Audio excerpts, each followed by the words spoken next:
skills and competencies is at the center of our conversation on matters culture, the cultural heritage centers, the geoparks in Baringo, etc. are at an advanced stage. And using my skill in teaching, in education, in research, and also my expanded scope, my service at World Vision Kenya really helped me to move to 38 counties in this country. And for the first time, I was able to appreciate the vagaries associated with climate change and what needs to be done and how crucial peace and security is as a bedrock for sustainable development. It also opened my mind to matters climate change, real time. I taught many people environmental science at Daystar University, but when you teach, it's different from when you get to the field to see what really happens. So, to the best of my knowledge, Honorable Chair, none of these matters is strange to me, but I'm also a quick learner. Honorable Kwenya, Honorable Brigadier. Thank you, Chair, and congratulations to the nominee. Thank you. He is a good teacher, so to say. Chair, the nominee comes out as a very, overconfident, a bulldozer, a person who is not a stickler to law. Chair, we are looking at suitability, not just competence. And you realize the position that he's proposed to hold will need a lot of team playing, a lot of diplomacy, a lot of give and take. And him having served in the board of Cambry, in the short stint that he served, and the many achievements that he may have achieved as he has stated, Chair. I happened to sit in Public Investments Committee last Parliament, and this matter of this promotion prominently played out in one of our audit when we were looking at the books of Cambry. And now here we have a nominee who was the chair of Human Resource as at that time, who did not adhere to Human Resource Manual nor the promotion policy of that organization, to the extent that disgruntled staff went to court to challenge the same. In essence, what we're saying that every avenue of dialogue, so to say, was blocked to the extent that now they ended up in court. And indeed, there must have been some expenditure as to this petition that is cited, the E166 of 2021.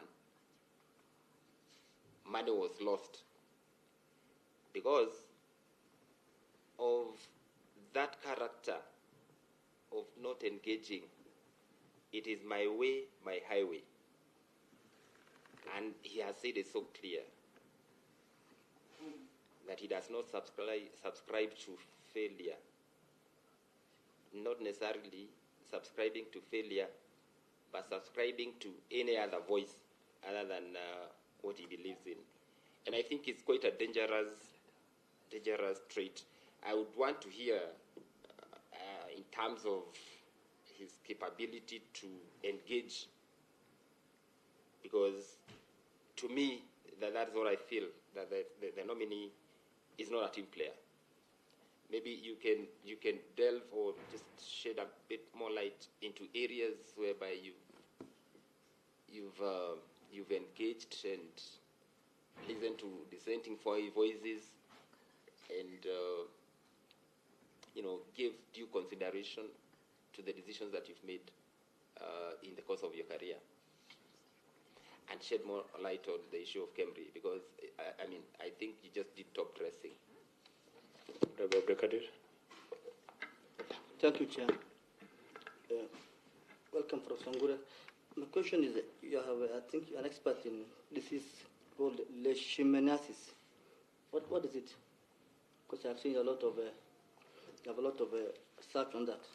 The other one is you are a member of Institute of Internal Auditors, and we have not seen you doing an internal audit job here. What does that mean also? Yes, members. Just on the Kemri issue, Professor, did you serve at the time Professor Mpoke was the CEO at Kemri? Just give us more details on his dismissal, if you had served at that time. If not, then you can ignore. I may have missed it, but the response on the funding model of the universities, the proposed funding model. Okay, if you could minimize the response. Thank you, Chair. Thank you, Chair. Honorable Member, if you walked into St. Paul's University this morning after this vetting and you described me as a dictator and not a team player, the university will go on strike, I can assure you. I can assure you. My voice comes out powerfully. My demeanor and my height might propose that I'm a pusher. But as a devout Christian, I have deep respect for people. It's people who have made me succeed.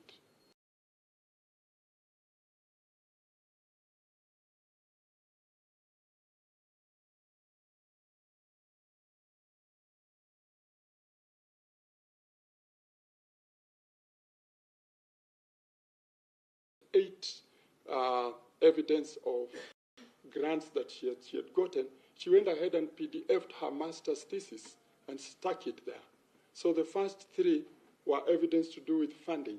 The other 5 were a master's thesis and other things. I think they thought board members do not take careful attention. So I would spend, my wife, if she was here, she would tell you, I would be working up to 2 a.m., literally reading and checking each and every submission. So when we caught some of these people, they were very disgruntled. And I would again want to look at that petition and see the basis of it. But I believe from the depth of my heart, we did the best we could. We gave people the best chance. We tested them, and we deployed them. Indeed, within a span of 1 or 2 years while we were there, the number of publications moved from 240 to 600. And the funding doubled in terms of what scientists were attracting because they were highly motivated. Honorable Chair, in spite of all that, the staff welfare, the other side of staff welfare in Kemri is really hot. And we had to really work with them in matters of salaries and other matters. We were as collaborative.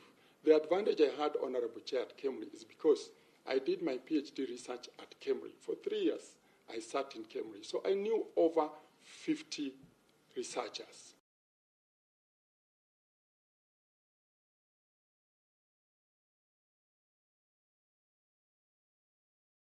Knowing the science, knowing the game, knowing the requirements, and sticking to the rules helped us to deliver for this nation.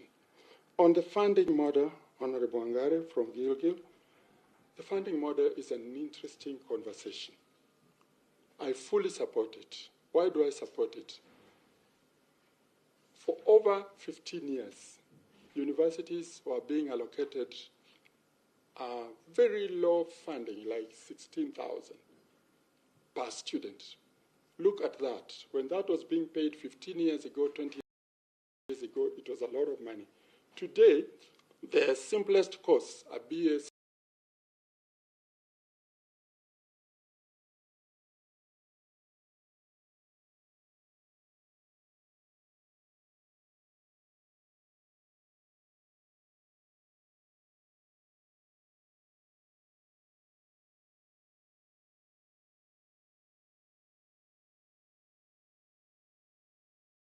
per year. So when government used to offer much lower, of course the ambition of government initially, and I've engaged with the Universities Fund and COOPS, we've done benchmarking trips with them. Government had an ambition of covering up to 80% of the costs. If you use the example of 144 of that, then the student would offer close to 20,000. In private universities, it was even worse. Government was offering 20.1% of the total amount that was expected to be paid by the government-sponsored students. At St. Paul's University, where I'm working, the ratio of government-sponsored to private-sponsored is now at 3:2. Every 3 government-sponsored students we have, for every 3 we have 2. So universities literally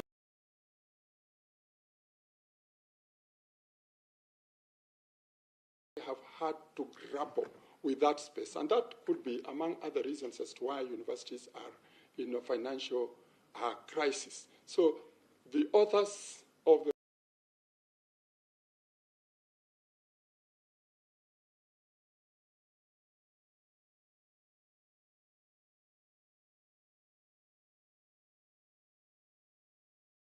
including the parent or the guardian or the sponsor, so they also have a portion to contribute. It's very well thought out. It is collaborative. The only challenge for now is that for some families, even affording 20,000, 30,000 is a challenge. And my plea is that the extremes, those on the extremes, should really be able to help us. The ones on the extreme of poverty should be helped to get a decent education. The ones in the other extreme, the you and me, earning over $500,000, should now take the honor and the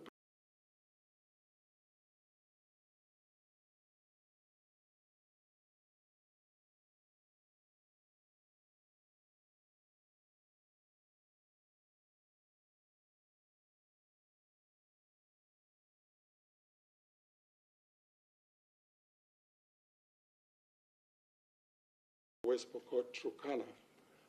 You'll see very tall, prominent termite mounds. Those are the homes of a small insect, 1/3 of a mosquito called a sandfly, and this sandfly flies into people's homes, bites them, and infects them with the leishmania parasite, which causes malaria-like symptoms, but is much more dangerous, especially the visceral, the one that affects the organs. For children 14 and below, it can be life-threatening. The treatment course is very harsh. A patient has to be admitted for a period of 21 days because the drug that is administered through the veins can only be administered in a hospital environment. And so the research that we've done has significantly contributed to ideas on how to mitigate this dangerous disease called leishmaniasis. My relationship with the Institute for Internal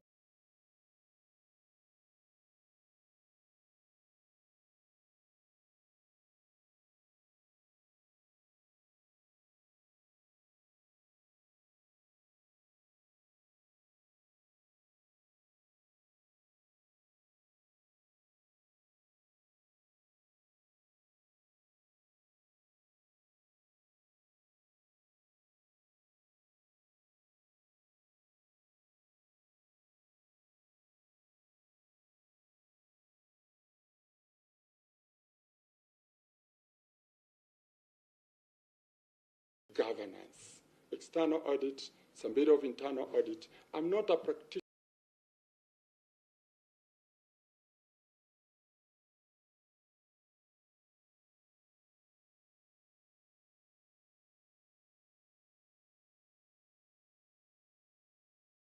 with auditors. So I am not necessarily a practitioner, but I am a trainer based on the knowledge that I've acquired through KSG and through other trainings that I have been able to get. And indeed, I wish to clarify that in the wider arena of audit, each one of us has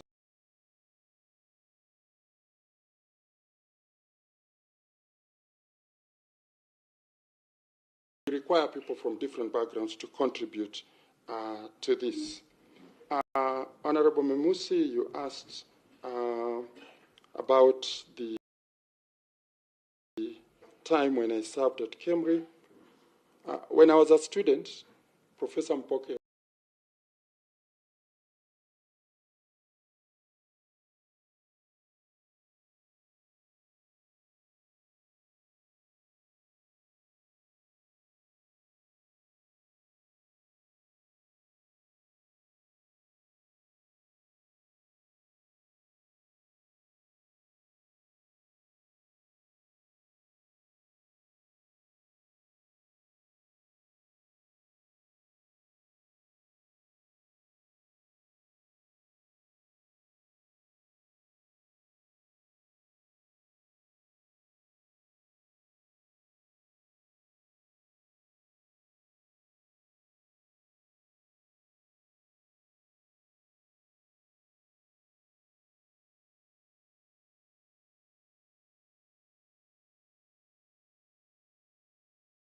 it talks about you, the board, having done something good for those people, and then the PS.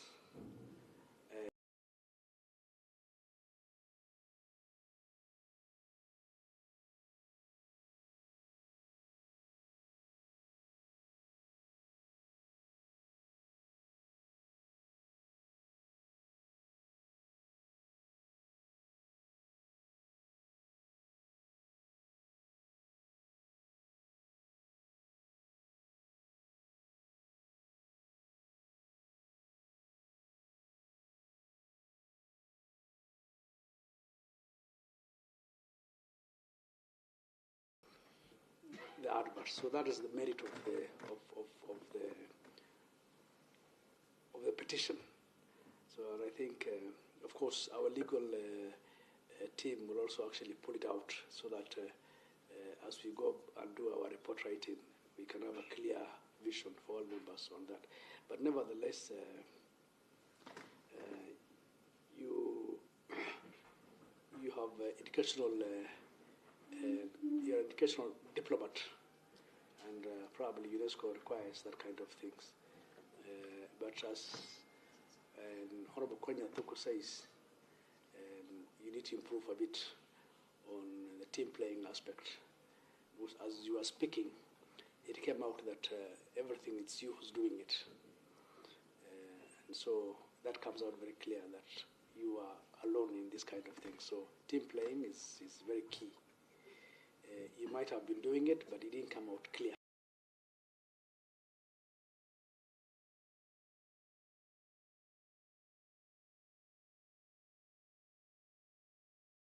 Statement, and also use your 2 or 3 minutes to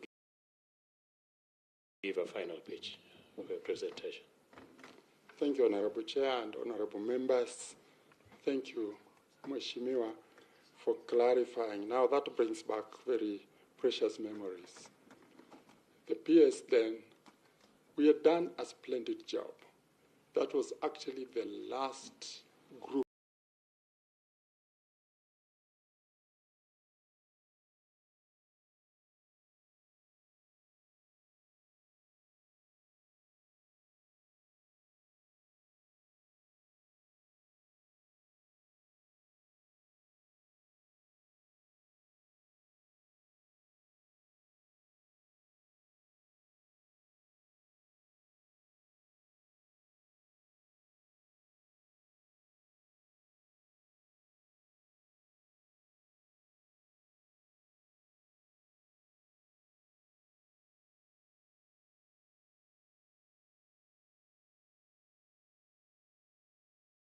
Kenyan scientists in Kilifi, Kemri Wellcome Trust in Kilifi, had for many years served this nation, some of them having trained in Oxford,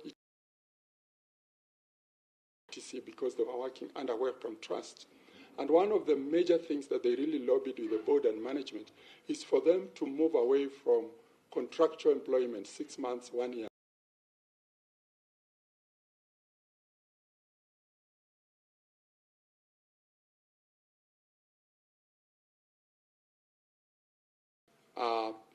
And we had 25 positions to offer. Out of those 25, Honorable Chair, the young people, the scientists in Kemri, Kilifi, are world class by any standards. When 25 of them applied, and we went through merit recruitment, 23 of them were recruited as mainstream Kemri staff. When it comes to the second level of recruiting at much lower levels, which the board was not involved because we cut it at KMR 4, we advertised 37 positions. We received a record 4,928 applications. I remember telling the Deputy ICT Director, this online facility, how will it even shortlist when you have 4,928 applicants against 37? And quickly skimming through the papers and whatever, over 3,000 were within the qualifications required. I know that after we exited, we didn't have the privilege to transact with that last group. But in that transition between the promotions and the few disgruntled people, and then the merit recruitment, I think some people who did not have the qualifications and who did not meet the threshold must have tried to canvass or to lobby with the ministry. But by the time we exited, Honorable Chair, we left Kemri in very good hands. On teamwork, my apologies again. I am a stickler to teamwork. One of my strongest strengths is people skills. I work very well with people. And I pledge to this committee. It's really been a privilege to come to meet this honorable committee. I've been looking forward to this opportunity. It's a rare opportunity which I do not take for granted. I've been treated so well by the committee. I'm very grateful for your courtesies. I'm very grateful for your engagement. And I'm also looking forward to approval so that I can move from the national to the global arena to serve our beloved country. I want to thank you again and wish you the best in your chosen endeavors. Thank you, Chair. Thank you very much.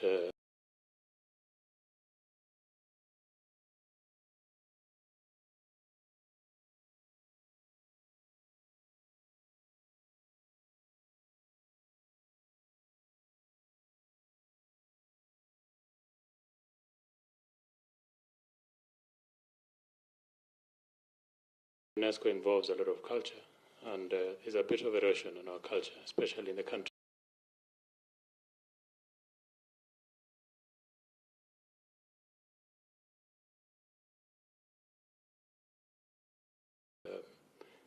Training that is going to be done by German on our TVETs on an exchange program and language. It is an exciting one, and I'm sure it will improve the country. The only problem that we've always had is that when we are doing vetting, people come with extremely exciting proposals. And immediately after that, it's until you see them again, another nominee is when you hear about them. Please, if this committee gives you favor and considers and approves your nomination, consider working on such.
Nikupea zote.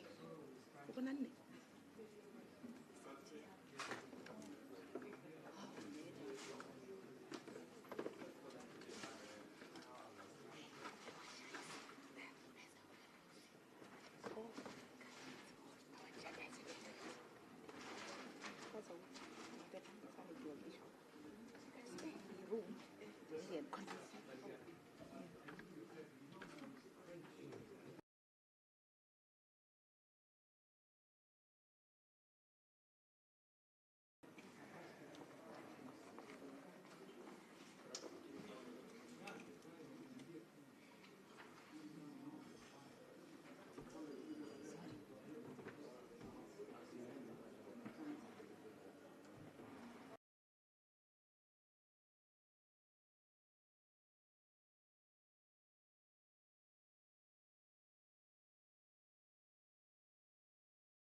Karibu, have a seat, Ambassador Orina.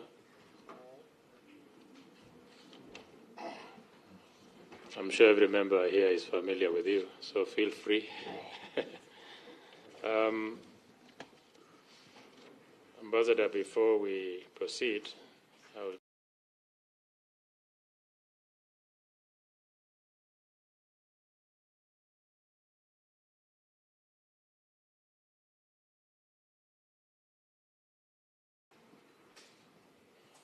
Bashir. Welcome, Ambassador Orina. My name is Major Bashir Abdullahi, Member of Parliament for Mandera North and the Vice Chair of this committee. Okay, well, thank you, Chair. Welcome, Ambassador. My name is Abdulkadir Mohammed, Member of Parliament for Lagdera, Garissa County, member of this committee. Morning, Ambassador, and Karibu. My name is Memusi Kanchori, MP Kajiado Central in Kajiado County, and a member of this committee. Thank you. Morning, Ambassador. My name is Martha Wangari, MP Gilgil, Nakuru County, member of this committee. Good morning, Ambassador. My name is Yusuf Hassan. I'm the MP for Kamkunji, Nairobi County. Good morning. My name is Kwenya Thuku, Member of Parliament for Kinangop in Nyandarua County, and a member of this committee. Kirima, introduce yourself.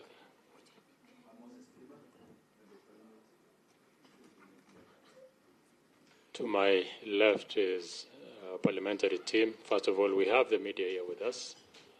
And then to my left is also a parliamentary team being led by our committee clerk. I will ask him to introduce himself and the rest of the team. Good morning. My name is Dennis Mogare, a committee clerk, and I'm accompanied by 6 parliamentary staff. As a procedure, Ambassador, I'll request our legal counsel to administer the oath.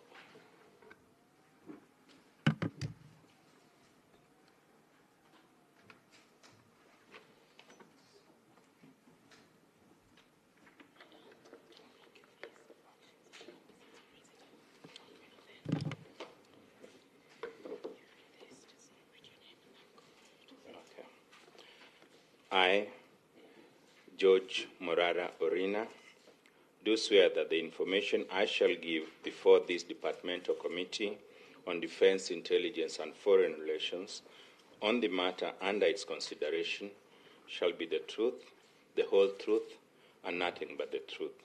So help me God. Please proceed also to verify his documents and pass them over to members.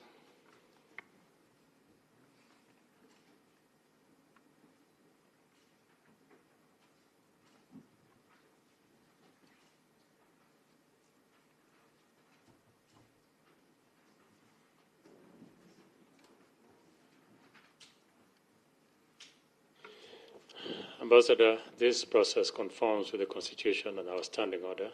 Article 124 of the Constitution provides that when a House of Parliament considers any appointment for which its approval is required under the Constitution or an Act of Parliament, the appointment shall be considered by a committee of the relevant House.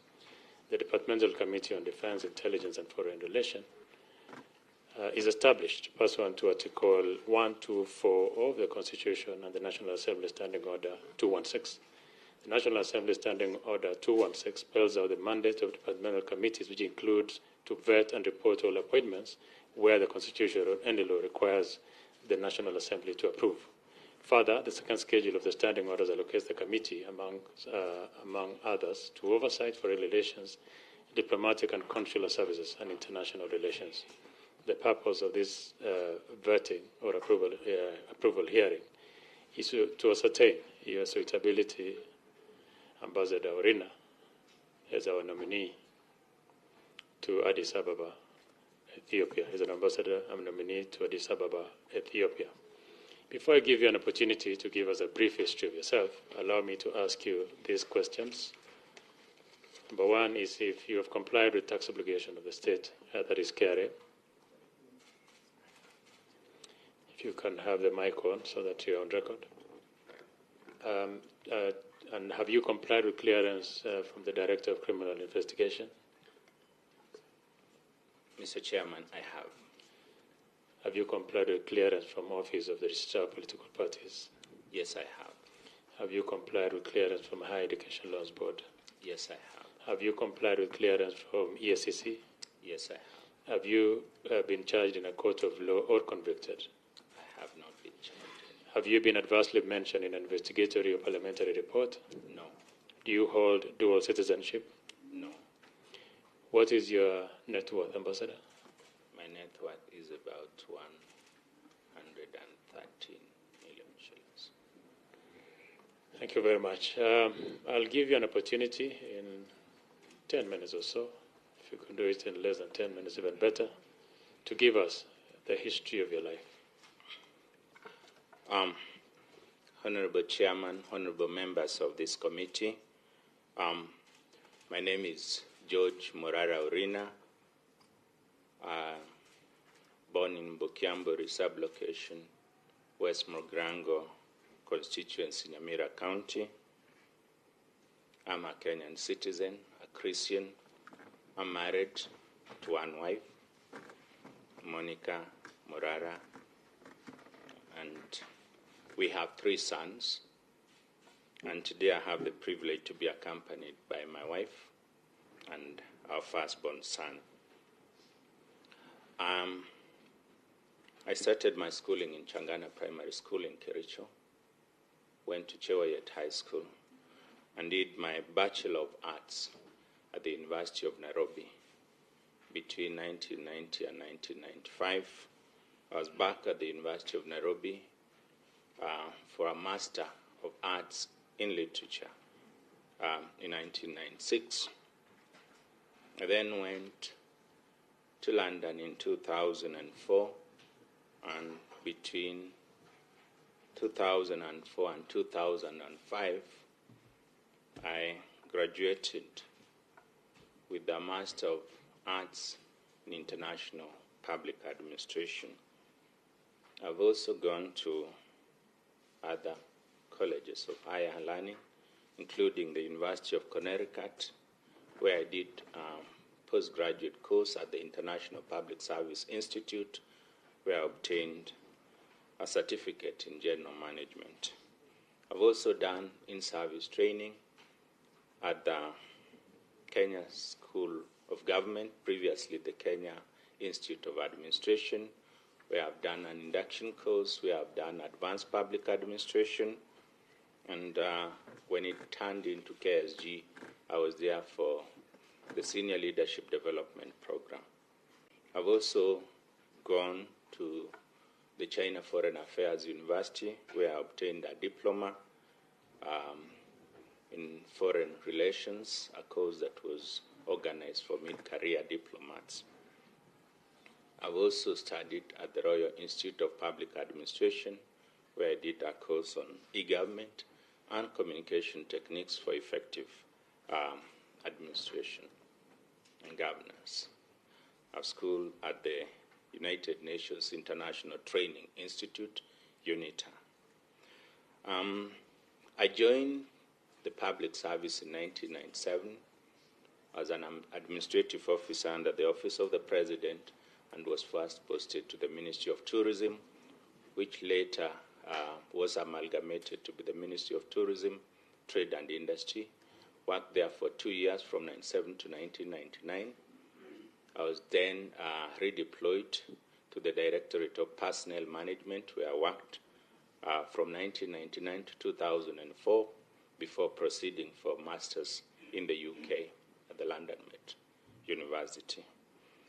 When I came back, I was redeployed to the Public Service Reform and Development Secretariat Cabinet Office in the Office of the President from 2006 January to April 2007, when I was interviewed, and I was among the first cohort to be admitted to the scheme of service for foreign service officers, and I was appointed as second counselor at the Ministry of Foreign Affairs, where I have been and grown through the ranks up to this day, when I'm serving as an Ambassador Director General for Bilateral and Political Affairs. I joined the ministry as a second counselor. I rose through the ranks.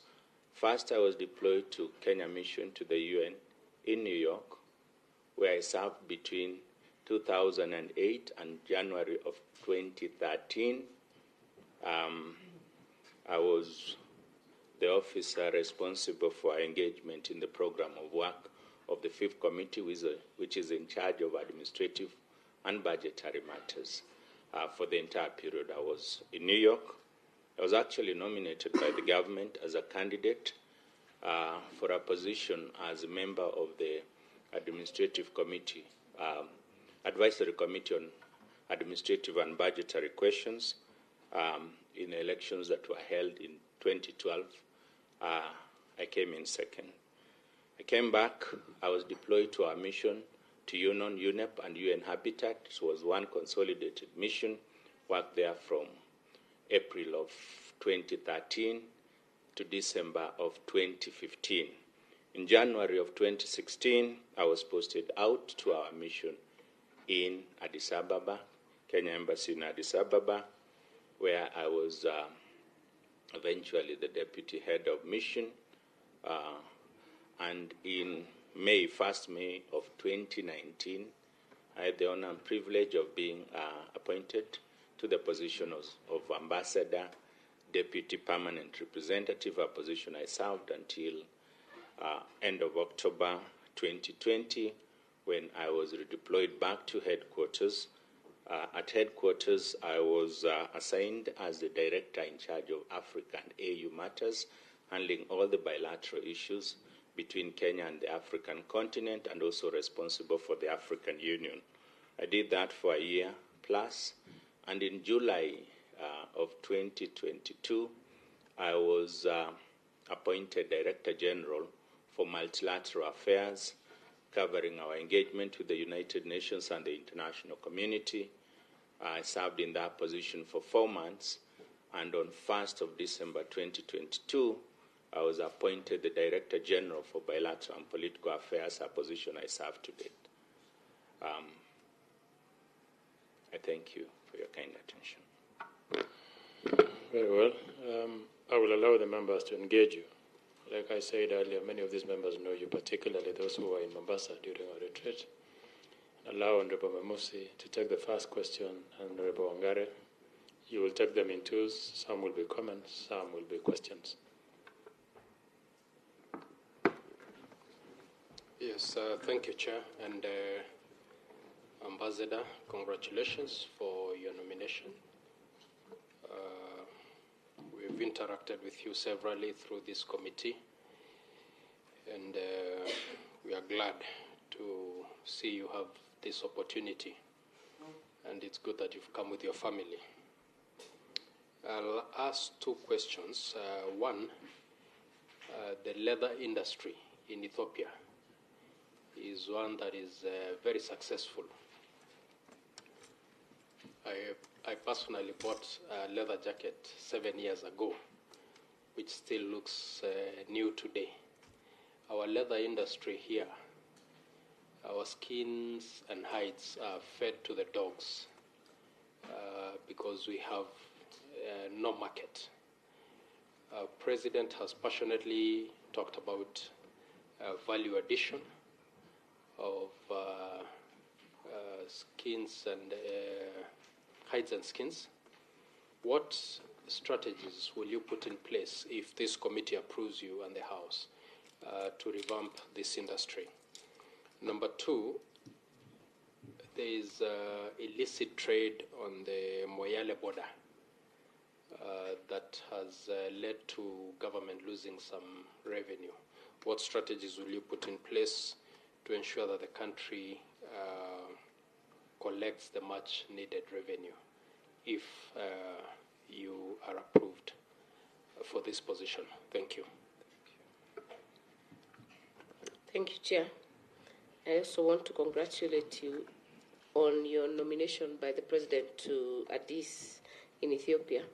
And you have had a sterling career as a diplomat in the MFA, but I would like to ask, what do you think you'll do different in Ethiopia? And secondly, in your career, what would you pick as your highlight? What's the best thing? What is your biggest achievement in terms of the areas you have served that you would present as your highlight? And it's good to note, Chair, that I yesterday got a call from one family of the late, our colleague, Dr. Mashage, who actually were very grateful for the role that Ambassador Orina played when the body was being evacuated from outside the country to this country. So that, I think, adds to your CV. But I would like to know, from what you have achieved so far, what would you do differently? What's your biggest achievement in MFA that you can pick that is your highlight of your career so far? Proceed, Ambassador.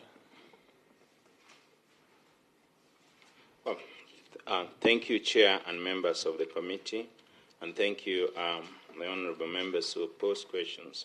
To the question raised by Honourable Kanchori Memusi on the leather industry, indeed, Ethiopia's leather industry is performing very well. They have gone into value addition with respect to that industry, and the investments are paying off.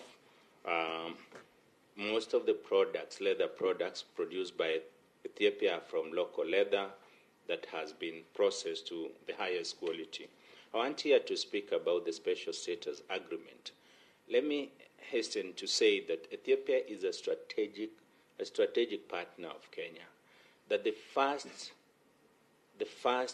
agreement signed between Kenya and Ethiopia was actually signed before Kenya became fully independent. This was signed in July 1963, when we had just attained internal self-government. That's the first time we entered into a bilateral framework for engagement. Yes, it was in the military sector, but that shows you how valuable Ethiopia was, that we could enter into an agreement with them as early back as when we were internally self-governing ourselves before. Total of 20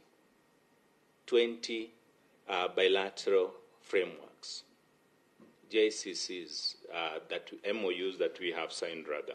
And in all these MOUs, issues relating to trade, industry, value addition, and partnerships have been highlighted. So within the framework of the SSA, Special Status Agreement that was signed in 2012, there was a commitment between our two countries to look at the best practices, whether it is in the areas of trade, whether it was in the areas of investment, and see how we could partner together to deliver on the aspirations of moving our people to a higher level of prosperity. So there is an area there, and it's really a low-hanging fruit that we could partner with Ethiopia, learn from them what the experience is in terms of promoting the leather industry, and see how then we can revamp our own leather industry. What I'll do if this committee approves my nomination is to work with the Ethiopians for us to have the next session, which is the 36th session of the Kenya-Ethiopia Ministerial JMC, Joint Ministerial Committee, which has not been held since 2016. The last session was held in 2016. It's still outstanding. And matters to do with trade and industry and where to work together on will be canvassed within that framework of the JMC. On illicit trade along the common border and what strategies. Again, here, I would say that among the agreements that we agreed when we last held the JMC in 2016 is that we will form joint border traders associations to help deal with the aspect of illicit border trade. Furthermore, there is a pending request from our side, the Kenyan side, that we look at opening more border, legal border crossing points. As it is now, the only border crossing point that we have is in Moyale, and you can imagine that we have a common border of about 680 kilometers. It makes it difficult for those who are far from Moyale to come to Moyale for them to legally cross into Kenya. So there is a request that we have made to the Ethiopian government to consider us opening additional border crossing points so that we are able to facilitate trade. Also, our Joint Border Commission has not been held, and that is one of the things that we are looking at, because within the Joint Border Commissioners and Administrators Committee, it is possible then for us to look at what is it that we need to do to ensure that the trade that happens between our two countries is held in a manner that is legal and facilitates economic benefits, not only to the traders involved, but to the countries that facilitate this trade. That's the strategy that I'll put in place. Look at these frameworks and see how we could use the existing frameworks to undertake that which needs to be undertaken and to promote trade between us. Honorable Wangari Martha, what will I do different? The Foreign Service is about continuing the work that has been done, and indeed a lot of work has been done, and that's why we have all these bilateral frameworks for engagement with a strategic country like Addis Ababa. But what do I bring? I bring a passion and commitment to the work that I have done. And within that passion is to look at what is it that we have that has not been implemented and which needs to be implemented. I can tell you, for example, that the last time we held, when we were signing the Special Status Agreement in 2012, there was a commitment for us to elevate the partnership between Kenya and Ethiopia by making it a biannual high-level commission at heads of state level. We only held the first session in 2012. We've not held the second session. And what does that level of elevation do? It helps us to make commitments that then are followed up, because the engagements are at the level of heads of state. It's very unique that we have bilateral agreements signed by heads of state, but the special status agreement was actually signed by the President of Kenya and the Prime Minister of Ethiopia, indicating the level of commitment and seriousness that we wanted to take the partnership between our two countries. So that is where I'll take as a starting point, see what it has been the challenge in terms of convening these instruments, because there are lots of issues that we need to engage with our Ethiopian brothers and sisters. Then we can move together jointly in growing our prosperity and in addressing the 4 key issues that were identified as priority areas for our two countries, which is trade, investment, sustainable livelihoods for our people. So we need to see how to advance that. The biggest achievement and highlight of my life as a career diplomat is the passion that I bring, is the fact that I've been able to negotiate some very intricate negotiations and successfully to do so. A case in point is while at the United Nations, I was able to negotiate more than 36 resolutions of the General Assembly on budgetary questions. One of the stalled projects that I found when I went to New York in 2008 was the construction of new office facilities at the Union compound here in Gigiri. I moved that, and the construction of that project is one of the masterpieces of the United Nations, delivered within a space of 22 months, when it was projected to take about 28 months, delivered under budget for the first time in the United Nations. It was delivered under budget, and the facility was established. When I joined New York in 2008, our representation within the ranks of the UN was pretty low.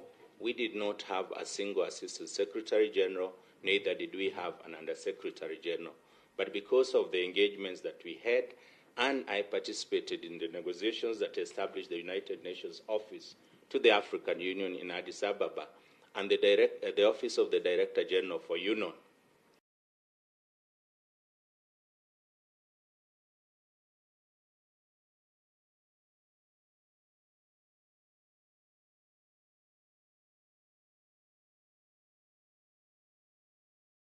Of the Director General, Kenyan was given the post of Deputy Executive Director of UNEP. My former boss, Ambassador Amina Mohammed, was appointed. At the end of my 4-year term, we had 2 undersecretaries and 3 assistant secretaries. It was not because of my effort alone, but the effort that we put as a Team Kenya in New York. I've also been able to negotiate on budgetary matters. It's a passion for me. And in 2018 at the African Union, I brought that passion to bear when we were looking at the scale of assessment, which is the taxation method through which we are able to finance the programs of the African Union. And financing is important to owning those programs. So that passion, that ability to negotiate and deliver concrete results for my country is something that I am passionate about and committed to. With regards to what I did for a senior colleague, a friend, a man that we all valued, it was an honor for me to be allowed to do that. And I do appreciate that the family recognized the little contribution that I made. I thank you, Chair. Honorable Yusuf and then Honorable Abdulkadir. I want to congratulate the ambassador for being nominated by the president for important representation of Kenya in Ethiopia. My first question is related to enhancing our relationship with Ethiopia in terms of economic engagement.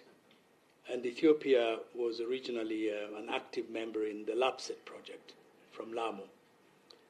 That project seems to have derailed because neither of the key indicators of the railway, the road, or the pipeline have not materialized. What would you be able to do in terms of your diplomatic engagement if you were to be appointed in order to bring that particular project onto the national Kenya-Ethiopia agenda? My second point is, and I want to clarify through the chair, would you be our representative as well at the Africa Union?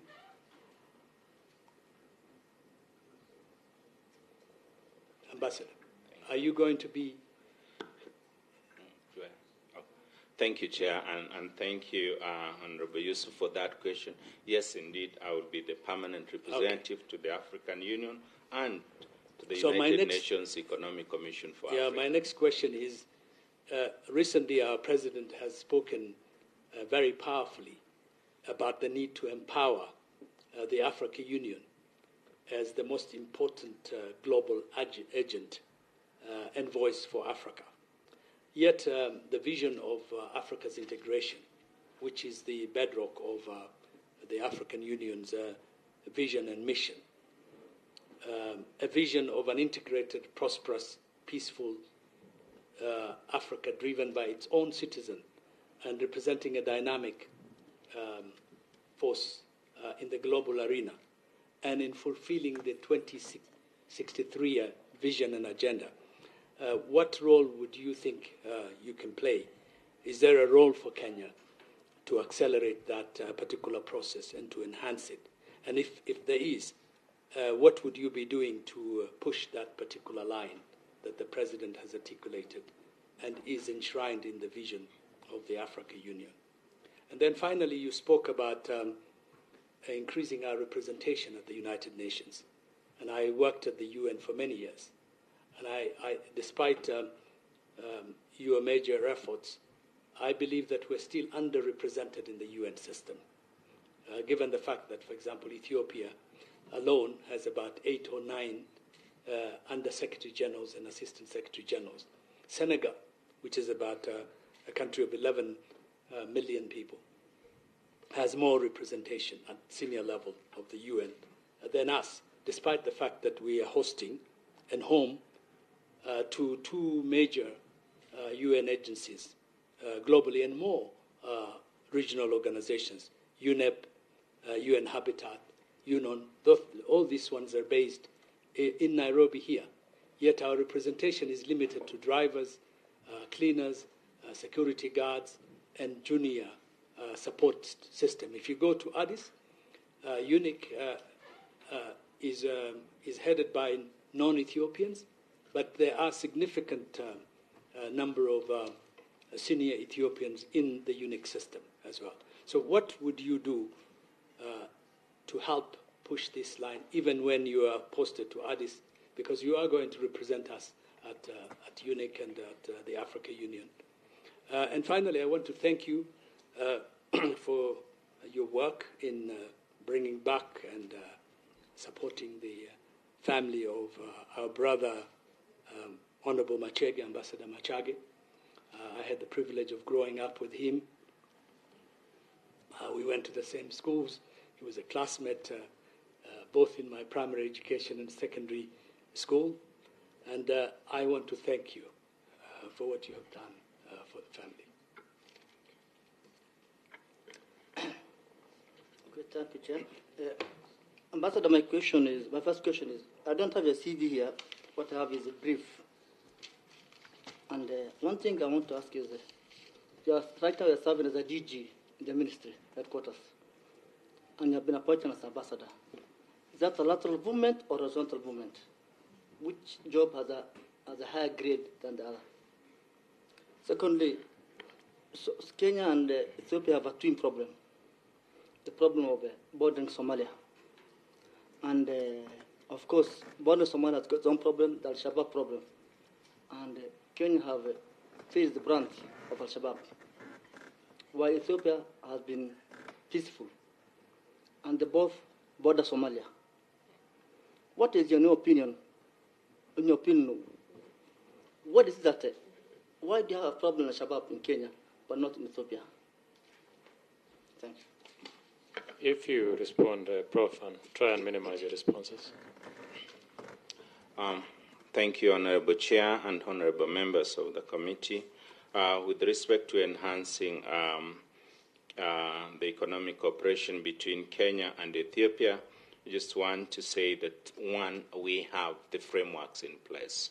What needs to be done is for us to get the respective MDAs to get an engagement with their counterparts from Ethiopia so that we can go for tangible programs and projects of an economic value to our two countries so that we can grow prosperity together. What will I do differently to bring this to priority status is to engage the MDAs here and provide that critical bridge between our own MDAs and the respective government authorities in Ethiopia so that we can move this forward. Indeed, the LAPSET project has made progress, but not to the extent that it was anticipated. However, there are significant projects that have been undertaken. The bath in Lamu has advanced to that extent. The road projects have also been implemented, but there are also other projects that have not. The railway, for one, the economic zones is another. On the Kenyan side and on the Ethiopian side, I want to recognize that there has been progress. But, these are three-party project. It was Kenya, Ethiopia, and South Sudan. There is a lot of work that needs to be done, especially on the South Sudanese side. And I was involved in a process that established a technical team that will then look at revamping and prioritizing this process. So what I'll do, if approved by this committee, is to try and ensure that then that technical committee gets down to work, identify which are the quick wins that need to be implemented by the parties to the LAPSET project.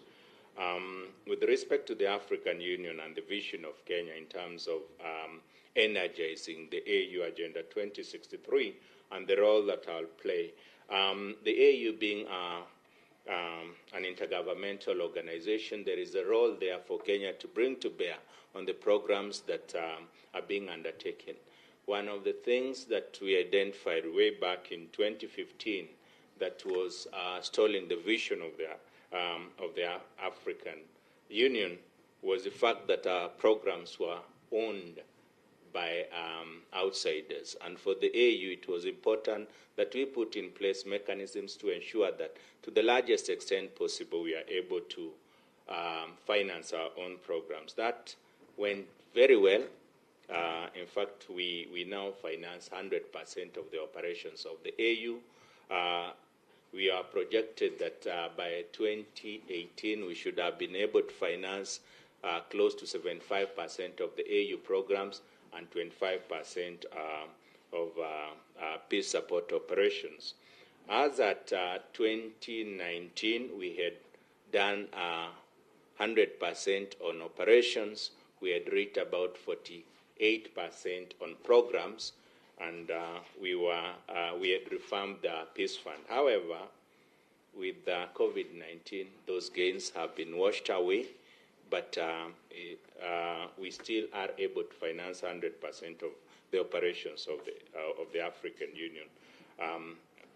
In terms of programs, we've gone down to the 20s. So that's one area that we need to work on, because the programs then define who we are. What is it that needs to be done to ensure that the Vision 2063 is implemented? We do have flagship projects.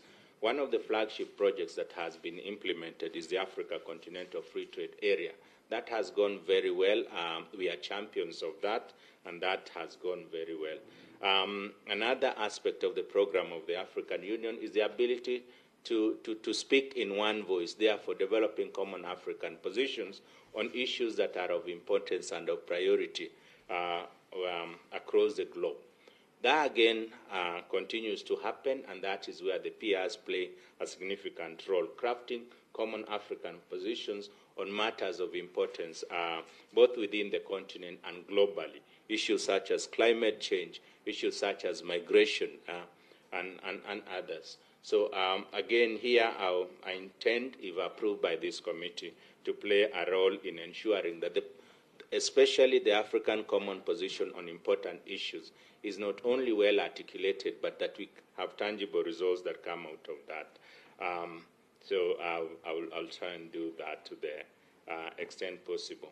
Increasing representation at the UN, I want to say, Mheshimiwa, you're very right on that, and what we need to do is to invest early. I think that's one area that we have not been very good at doing, and it's something that we need to work on, which is to bring young cadres into the UN system so that they grow through the UN system.